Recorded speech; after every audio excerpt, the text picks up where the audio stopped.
1977 সাল 24শে সেপ্টেম্বর ইডেনের মাঠে মোহনবাগানের প্রতিপক্ষ ব্রাজিলের সান্টোসের ক্যাপ্টেন পেলে কিছুদিন আগে অবসর নিচ্ছেন, জার্সি নাম্বার 10।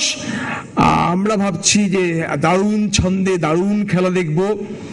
আর সেই সময় কাগজে বেরোচ্ছে নানান ভাবে যে উনি এইভাবে পাস ড্রিবল করেন, এইভাবে ডজ করেন, এইভাবে পাস দেন, আর দারুণ খেলা দেখবো যে ভাবছি। সেই ছন্দটাকে যিনি পতন ঘটিয়েছিলেন, 70 মিনিটে পেলে খেলেছেন, সেই ছন্দপতন ঘটিয়েছিলেন সেই ভিলেন, তিনি তারপরে দীর্ঘ জীবন ধরে আমাদের জীবনে জড়িয়ে থাকবেন পরবর্তীকালে হিরো হিসেবে নানান ভাবে। একবার কোচের প্রথমে ফরওয়ার্ডে খেলতেন, কোচের নির্দেশে পরে স্টপারে চলে যান। 1984 সালে একটা বুধবারের ঘটনা, হাসছেন তিনি, তখন কিন্তু ভয়ঙ্কর দিনগুলো। কুমারটুলির সঙ্গে খেলা ছিল, খেলতে গিয়ে মাথা ফাটলো, 18টা স্টিচ, এবং পরের শনিবার ইস্ট বেঙ্গলের সঙ্গে খেলা। সেই সময় মনে আছে ইস্ট বেঙ্গল আর মোহনবাগানের খেলা হলে, এখনো হয় কিন্তু সেই সময় মারাত্মক কাণ্ডগুলো হতো, মারাত্মক, মানে খাওয়া বন্ধ, সমস্ত কিছু বন্ধ। 75 সালের ইতিহাস যারা মনে আছে তাদের মনে আছে। শনিবার ইস্ট বেঙ্গলের সঙ্গে খেলা, ডাক্তারের নিষেধ, 18টা স্টিচ খেলবেন কিভাবে, তবু নামলেন এবং গোল বাঁচাতে হেড গোল বাঁচলো, তবে ভর্তি হতে হলো হাসপাতালে, কারণ স্টিচগুলো কেটে গেছে। এভাবেই দলের পাশে থেকেছেন বরাবর, ফুটবলের পাশে থেকেছেন, দেশের পাশে থেকেছেন। তিনি একমাত্র ভারতীয় ফুটবলার যিনি কোচ এবং ফুটবলার হিসেবে টানা 40 বছর প্রথম শ্রেণী ফুটবলের সঙ্গে জড়িয়ে আছেন, নির্বাচিত হয়েছেন এশিয়ার সেরা কোচ হিসেবেও।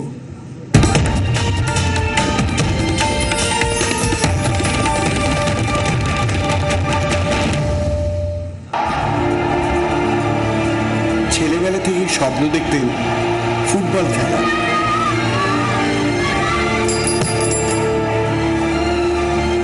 স্বপ্ন দেখতেন শ্যামনগরের খেলার মাঠে এক প্রান্ত থেকে অন্য প্রান্ত বল পায়ে দৌড়চ্ছে,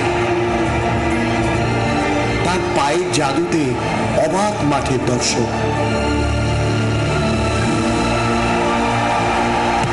পায়ের জোরালো শটে বল বিপরীত দলের গোলের জালে।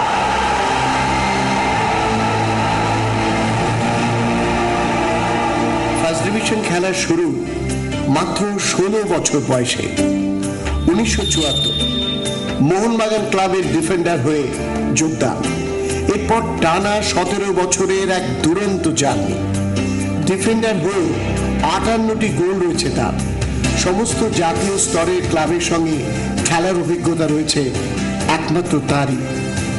ভারতীয় দলের সদস্য নির্বাচিত হয়েছেন, পেয়েছেন বাংলার সেরা ফুটবলারের সম্মান।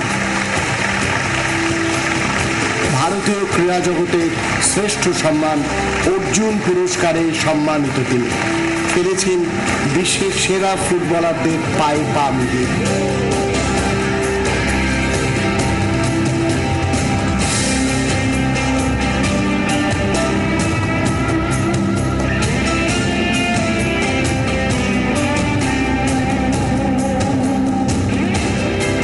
কেবল খেলোয়াড় হয়ে নয়, পাশাপাশি কোচ হয়েও সফল এই জীবন্ত কিংবদন্তি। National league, federation cup, IFA shield, Durand cup, airlines gold cup, সমস্ত ট্রফি এসেছে মোহনবাগান ক্লাবে তারই হাত ধরে। 68টি ট্রফি জিতে তিনি দেশের সেরা কোচের তালিকায় পেয়েছেন এশিয়ার সেরা কোচের শিরোপা।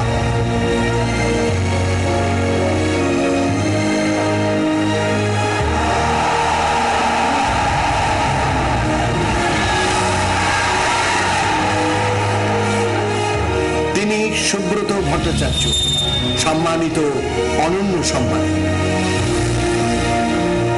সুব্রত ভট্টাচার্য আপনাকে মঞ্চে আসার জন্য অনুরোধ করছি। একই সঙ্গে অনুরোধ করছি সুরজিৎ সেনগুপ্ত, প্রশান্ত বন্দ্যোপাধ্যায় এবং জি মিডিয়ার executive vice president Amitabh Bhattacharya আপনাদের মঞ্চে আসার জন্য।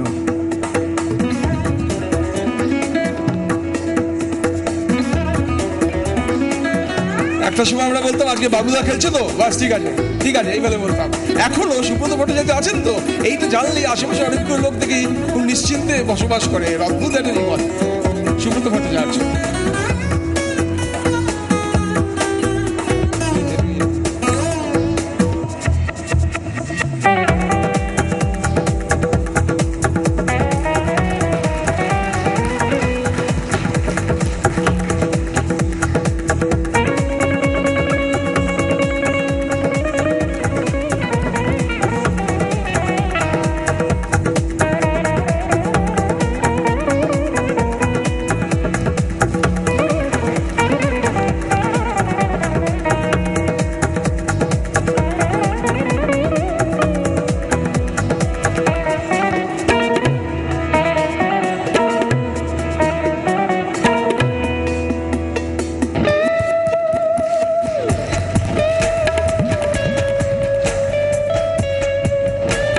খেলা তো, আচ্ছা।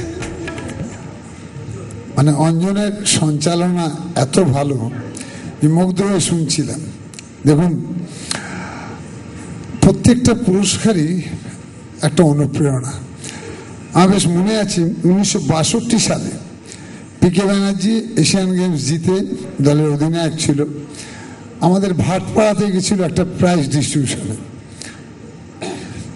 তো সেখানে আন্ডার হাইট খেলা হতো, অনেকে হয়তো বুঝবেন না, কিন্তু আমাদের খেলোয়াড়রা জানে। আন্ডার হাইট খেলা হতো, মানে মাপের খেলা, 5 ফুট 2, 4 ফুট 10। তো সেই খেলা প্রাইজ দিতে পিকে ব্যানার্জি গেছিল, জীবনে প্রথম প্রাইজ পাচ্ছি। তো সেই প্রাইজটা প্রদীপ ব্যানার্জি, একটা আমাদের কাছে স্বপ্ন ছিল সেই সময়, আমরা গ্রামের ছেলে। পিকে ব্যানার্জি প্রচুর নামী খেলোয়াড়, অলিম্পিক খেলেছে, সোনা পেয়েছে, তার হাত থেকে একটা প্রাইজ নেওয়া, এটা আমার কাছে একটা স্বপ্নের মতো ছিল এবং সেটা আজও ভুলতে পারিনি। শুধু স্বপ্ন নয়, এটা একটা অনুপ্রেরণা ছিল।